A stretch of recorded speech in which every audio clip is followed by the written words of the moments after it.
ఎందుకంటే ప్రతి third Saturday మా పిహెచ్సిస్లో మేము మొత్తం క్లీన్ చేయించుకోవడం, నెక్స్ట్ హ్యాండ్ హైజీన్ గురించి ప్రజలకు వివరణ ఇవ్వడం, నెక్స్ట్ మొక్కల గురించి వాటిని తీయడం. ఈ మాన్సూన్లో సీజనల్ డిసీజ్ గురించి సార్ మెయిన్గా మస్కిటోస్ ఈ పాపులేషన్ కంట్రోల్ చేయడం కోసం వాటి గురించి అవగాహన ఇస్తున్నాం సార్ ప్రజలకు. ఇప్పుడు యాజ్ అ డాక్టర్ దీనివల్ల ఎంతవరకు హెల్త్ ఇంప్రూవ్ అవుతుంది? చాలా వరకు ఇంప్రూవ్ అవుతుంది సార్. ఎందుకంటే మస్కిటోస్ వల్ల ఈ సీజన్లో డెంగ్యూ కేసు అనేది చాలా ఎక్కువగా వస్తున్నాయి సార్. ఈ ప్రోగ్రామ్ చేయడం వల్ల ఏంటంటే మస్కిటోస్ కౌంట్ అది తగ్గుద్ది సార్. దానివల్ల వచ్చే డెంగ్యూ కానీ మలేరియా కానీ అలాంటి కేసెస్ చాలా వరకు కంట్రోల్ అవుతున్నాయి. ఇప్పుడు ఏమైనా ఇంప్రూవ్ అయిందమ్మా ఇది మనం చేసిన తర్వాత? ఈ 7-8 మంత్స్లో ఇప్పుడు మీకు డాక్టర్స్గా సర్క్యులర్ ఎకానమీ స్టార్ట్ చేస్తున్నాం. వాట్ ఈజ్ యువర్ అండర్స్టాండింగ్ అమ్మా?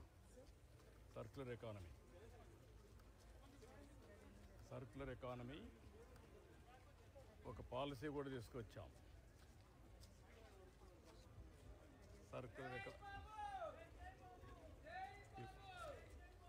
ఏది కూడా వేస్ట్ కాదు.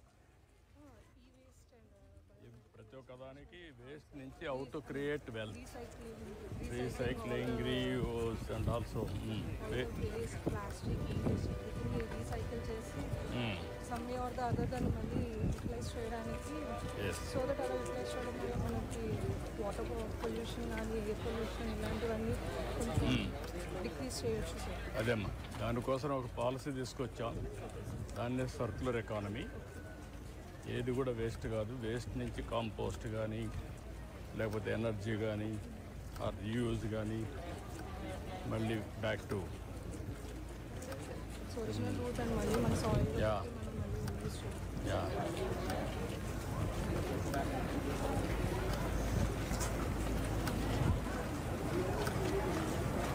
ఎంతమంది అమ్మా మీ కాలేజీలో స్టూడెంట్స్ ఇప్పుడు? ఎంతమ్మా? 200 మెంబర్స్ బ్యాచ్. మీ ఒక బ్యాచా? ఒక బ్యాచ్. ఏ ఇయర్ అమ్మా మీరు? 2017 బ్యాచ్. 70.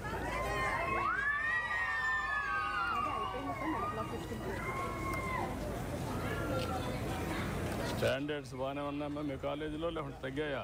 బాగున్నాయి సార్ స్టాండర్డ్స్. పాత కాలేజ్ ఎప్పటి నుంచో రంగరాయ మెడికల్ కాలేజ్ ఒక బ్రాండ్.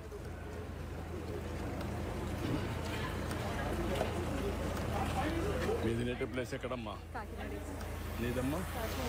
రాజమండ్రి.